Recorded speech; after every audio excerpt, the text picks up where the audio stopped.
ایک ایتھیسٹ نے اعتراض کیا ہے کہ وہ کمنٹس میں کیا ہوا تھا کہ میں تو خدا سے کہہ رہا ہوں کہ اگر تو ہے تو مجھ پہ آسمانی بجلی گرا دے معاذ اللہ. تو وہ تو کوئی نہیں گرا رہا. وہ تو اس کا مطلب جیسے ہندوؤں کے بھگوان غلط ہیں, وہ کچھ نہیں کر سکتے, معاذ اللہ جو اصل خدا ہے جس کو مسلمان کہتے ہیں وہ بھی نہیں ہے. سمجھ میں آ رہی ہے بات کہ نہیں آ رہی ہے؟ اس کا جواب یہ ہے کہ ہم جس خدا کے ماننے والے ہیں نا, وہ بہت کچھ کر کے دکھا چکا ہے, اسے اپنے ثبوت کے لیے مزید کچھ دکھانے کی ضرورت نہیں ہے. یہ جتنا کچھ ہوا ہے نا, یہ کس نے کیا ہے؟ اس نے کیا ہے. اگر وہ اس طرح سے کرنا شروع کر دے کہ ایتھیسٹ نے کہا کہ آسمان سے بجلی گرے اور گر کے مر جائے, آزمائش ختم, یہ تو مشاہدے والا ایمان ہے. یہ تو پھر دلائل اور پیغمبروں کی اور دلائل کے تانے بانے ملانے کی ضرورت ہی نہیں ہے. آپ نے کہا اللہ مجھے روٹی چاہیے, روٹی آ گئی سامنے, پھر یہ میں ممبر پہ کیوں بیٹھا ہوں, یہاں پہ پیغمبر کیوں آ رہے ہیں, قرآن کیوں نازل ہو رہا ہے, یہ تو پھر سارے ایمان لے آئیں گے.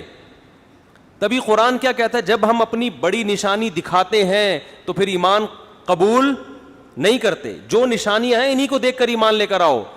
اس کی دلیل کہ یہ کام خدا کرتا ہے. دیکھو جب کوئی کام ہوتا ہے تو کام ہونے والا, کام کرنے والا اگر دو ہیں, دیکھو ایک کام دنیا میں ہوا, کہیں بھی ہوا, مثال کے طور پر ایک گڑھا کھودا ہوا ہے, یہ کام ہے نا. آپ کہیں گئے جنگل میں, آپ نے دیکھا کہ گڑھا کھودا ہوا ہے, اور آپ کو پتا ہے یہاں جنگل میں دو ہی تھے, دو آدمی تھے, تیسرا کوئی یہاں پر 100 سال سے نہیں آیا, یہ کبھی آیا ہی نہیں ہے. اب دو میں سے ایک پانی پینے گیا ہوا ہے, وہ آپ کو نظر نہیں آ رہا. ایک موجود ہے, تو آپ نے اس موجود سے پوچھا یہ گڑھا تم نے کھودا ہے؟ وہ کہے نہیں. تو اس کا مطلب کس نے کھودا ہے؟ جو آپ کی نظروں سے اوجھل ہے, اس متعین ہو جاتا ہے کہ اسی نے کھودا ہے. اس کے لیے پھر اس سے براہ راست رابطے کی ضرورت بھی نہیں رہتی. ایتھیسٹ کیا کہتے ہیں کہ چونکہ اب دیکھو دنیا میں بہت گڑھے کھدنے سے زیادہ عجیب عجیب کام ہو رہے, پوری زمین بن گئی, پورا سورج بن گیا اتنا بڑا, پورا انسان بن کے ماں کے پیٹ سے باہر آ گیا, ماں کی چھاتیوں میں دودھ پیدا ہو گیا اور بچہ ماں کی چھاتیوں سے لپک کے دودھ پی رہا ہے. پھر مرد الگ, یہ جو ارتقاء کا نظریہ ہے نا, ڈارون کا جو تھیوری ہے کہ ترقی کرتے کرتے یہاں تک پہنچا, اگر یہ درست ہے تو ایک جنس بننی چاہیے تھی نا, عورت الگ بن رہی ہے, مرد الگ بن رہا ہے, دونوں ایک دوسرے کی ضرورت ہیں. تو فطرت کو یہ کس نے سکھا دیا کہ ایک کو عورت بناؤ, ایک کو کیا اتفاق سے جو چیزیں خود بخود بنتی ہیں, اس میں خدا کی قسم اتنی مینجمنٹ تو دور کی بات, ذرا سی بھی مینجمنٹ نہیں ہوتی اس میں. پانی سے مرد بھی بن رہا ہے اور اسی پانی سے عورت بن رہی ہے, پھر دونوں کے ملاپ سے بچہ پیدا ہو رہا ہے. یہ نہیں ہو رہا کہ وہ آگے چلتے چلتے ایک انسان بنا ہوتا نا بندر سے, ترقی کرتے کرتے ایک بن چکا ہوتا. ہم کہتے یہ ایوولوشن کا انتہائی نتیجہ, یہ چیز بن کے مارکیٹ میں آئی ہے, صحیح ہے نا, یہ چیز بن کے اب یہ پتہ نہیں کیا بنے گی. او بھائی الگ لڑکا الگ بن رہا ہے, عورت الگ بن رہی ہے, پھر ان دونوں کا ملاپ سے بچہ پیدا ہو رہا ہے. یہ ایسا سسٹم اتفاق کے نتیجے میں وجود میں نہیں آ سکتا. خربوزے کے بیج کو زمین میں ڈالو, اس سے پہلے اتفاق سے, ایتھیسٹ تو کہتا ہے نا اتفاق ہے, یہ اتفاق سے کیا بنے گی؟ ایک کومپل نکلے گی, پھر اس میں پھول پیدا ہوں گے, پھر ان پھولوں پہ تتلیاں آئیں گی, نر مادہ کا ملاپ ہوگا, پھر اس میں چھوٹا سا خربوزہ پیدا ہوگا, پھر خربوزہ بڑا ہو کر وہی خربوزہ بن جائے گا جس کو آپ نے کاٹا تھا, پھر اس کو کاٹو گے اس میں وہی بیج. نہیں آ رہی سمجھ؟ پھر اس بیج کو بولو زمین میں ڈالو گے, پھر یہی کروڑوں خربوزے پیدا ہو رہے ہیں. ایک چکر ہے, ایک سائیکل ہے. یہ جو چیز سائیکل میں وجود میں آتی ہے یہ خود بخود کبھی بھی نہیں ہو سکتی.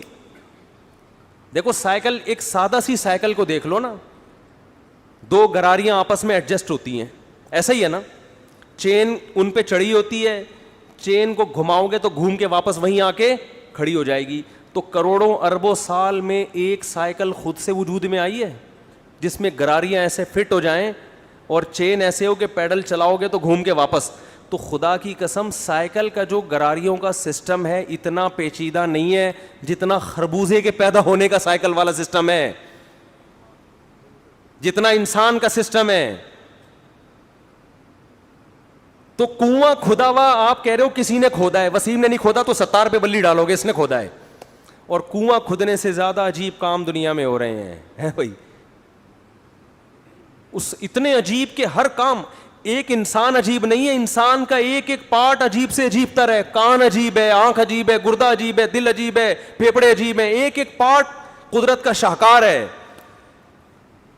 اور آپس میں ان کا لنک ہے, یہ اتفاق سے ہوتے تو آپس میں مربوط نہ ہوتے. یہ کیا بات ہے کہ بچہ پیدا ہو کے ماں کی چھاتیوں میں کیوں دودھ آ رہا ہے, اتفاق سے پہلے کیوں نہیں آ جاتا 6 مہینے پہلے؟ نہیں آ رہی بات.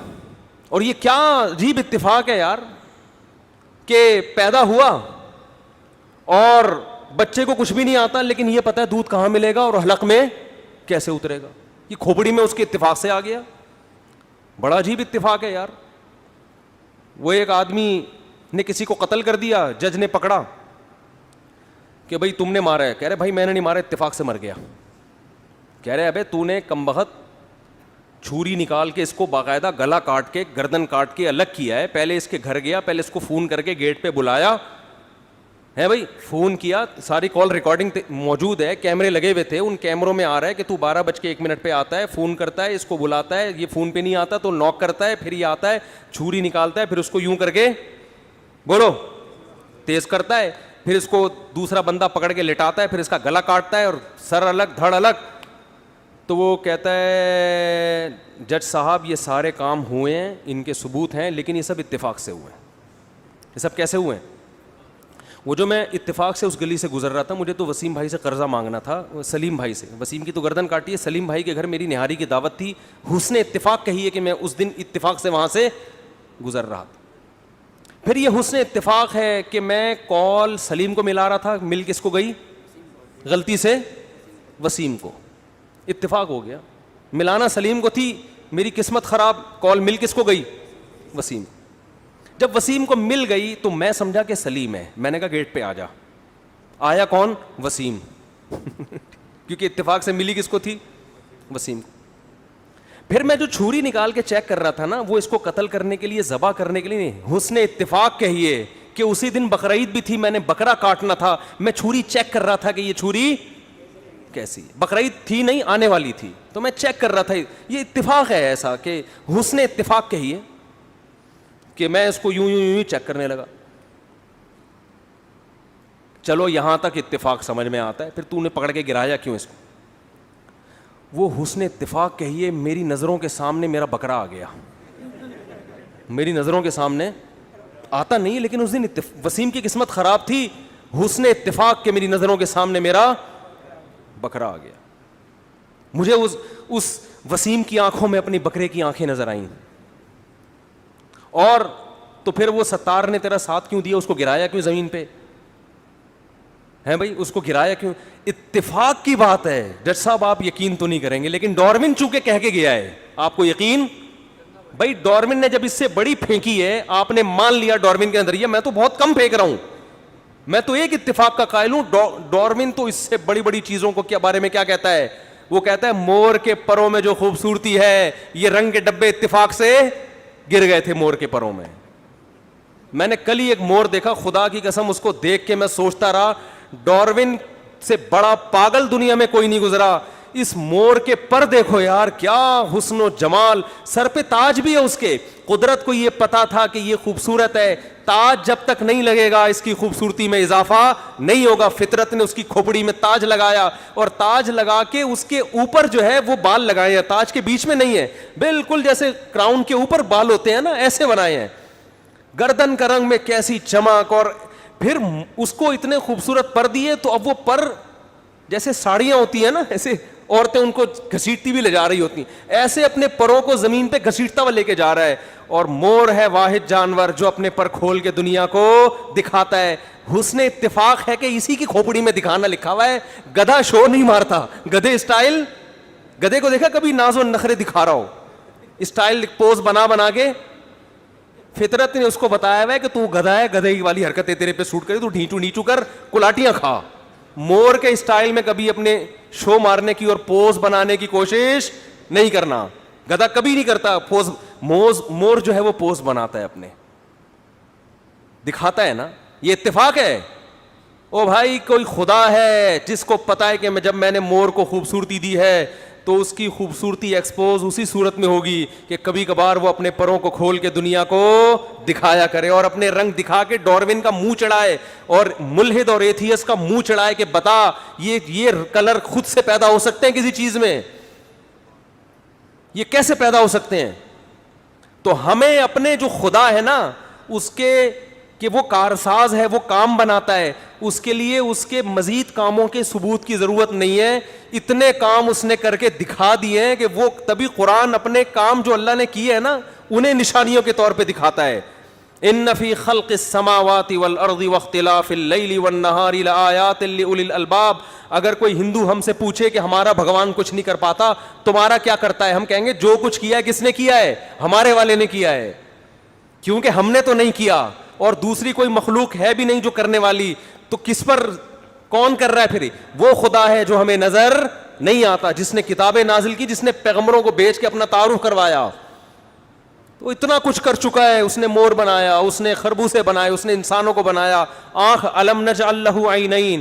قرآن کہہ رہا ہے کہ ہندو تم سے پوچھے کہ تمہارے بھگوان نے کیا کیا تو اس کو بولو الم نجعل لہ عینین، کیا میں نے تیری دو آنکھیں نہیں بنائی؟ ولسانا وشفتین، یہ زبان جس سے تو بول رہا ہے چکھ رہا ہے یہ میں نے نہیں بنائی تو کس نے بنائی ہے؟ یہ خود بخود بن گئی.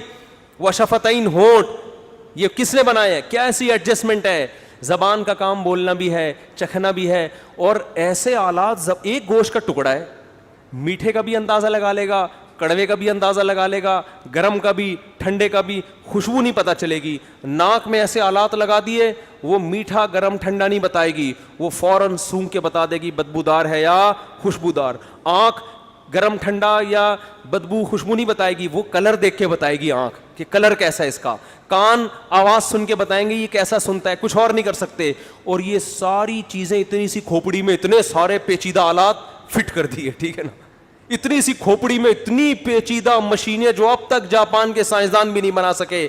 تو یہ میں کہتا ہوں ایک مشین خود نہیں بن سکتی، یہ مشین بن کے ایک کھوپڑی میں فٹ ہو جائے اور وہ کھوپڑی کے پوری باڈی کے ساتھ لنک ہو اور وہ پوری باڈی ایک مربوط نظام میں آ جائے، یہ آٹومیٹیکلی خود بخود نہیں ہو سکتا. ہم نے یہ کام نہیں کیا ہے تو کس نے کیا ہے؟ کوئی ایک ذات ہے جو کر رہی ہے، وہی اپنا تعارف کرواتے ہیں قرآن میں، وہی پیغمبروں کے ذریعے. تو ہمیں اپنے خدا کے بہت کچھ کرنے کے ثبوت کے لیے مزید دلائل دینے کی ضرورت نہیں ہے. اور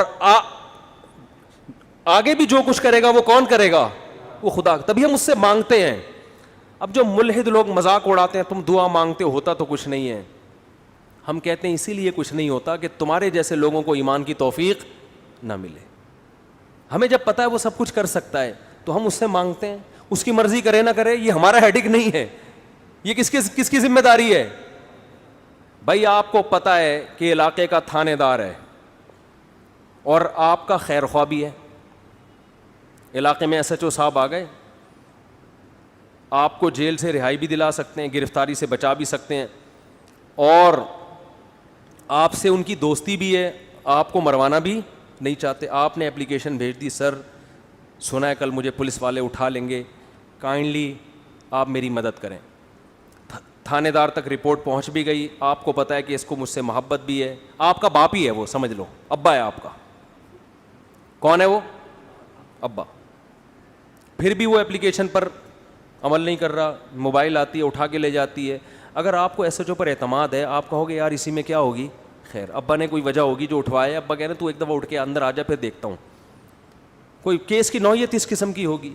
آپ 10 تعویلات کرو گے کہ یار جو میرا دشمن نہیں ہے وہ میرے لیے کیا کرے گا، وہ صحیح کرے گا. بعض دفعہ اس لیے بھی گرفتار کروا دیا جاتا ہے کہ کسی بڑے دہشت گرد سے بچانے کے لیے، کسی کیس سے بچانے کے لیے. بھائی بہت سے لوگ مجرم ہوتے ہیں نا، ان پہ قتل کا کیس ہوتا ہے تو وہ وکیل پیش کرتا ہے کہ یہ تو فلاں دنوں میں جیل میں تھے ٹھیک ہے نا، یہ تو جیل میں تھے، تو وہ اتنا خوش ہوتا ہے شکر ہے میں اس وقت کہاں تھا جیل میں، ورنہ یہ قتل کا کیس میرے اوپر ہی آتا. یعقوب علیہ السلام ساری زندگی ٹینشنوں میں، دعائیں مانگتے رہے، دعائیں قبول نہیں ہو رہی. لیکن قرآن کہتا ہے کبھی مایوسی کی بات نہیں کی. جب بھی ان کے بچوں نے کہا ابا آپ کو ابھی تک یوسف یاد ہے, انہوں نے فرمایا اعلم من اللہ ما لا تعلمون, میں اللہ کے بارے میں وہ کچھ جانتا ہوں جو تم نہیں جانتے. تو جب کوئی ملحد ہم پر اعتراض کرتا ہے تم دعاؤں کے لیے ہاتھ اٹھاتے ہو, ہوتا تو کچھ نہیں ہے. ہم اس سے کہتے ہیں ہم اپنے اللہ کے بارے میں جو کچھ جانتے ہیں وہ تم نہیں جانتے. تم اس اللہ سے لو لگاؤ, تمہیں پتہ چلے گا بہت کچھ ہوتا ہے, بہت کچھ ہوتا ہے. تسلی ہو جاتی ہے, ہم نے اپنی گوٹ اللہ کے حوالے کر دی ہے, صحیح ہے نا, اپنی فائل کہاں داخل کر دی ہے. اب جو ہوگا کیا ہوگا, اچھا ہوگا, برا بھی اچھا ہے اب, اس لیے کہ یہ دنیا تو اصل ہے ہی نہیں, یہ اصل ہے ہی نہیں. یہ اصل ہوتی تو بھائی یہاں تو کرپٹ لوگ ترقی کر جاتے ہیں, ایماندار پس جاتے ہیں. ہم تو دیکھ رہے ہیں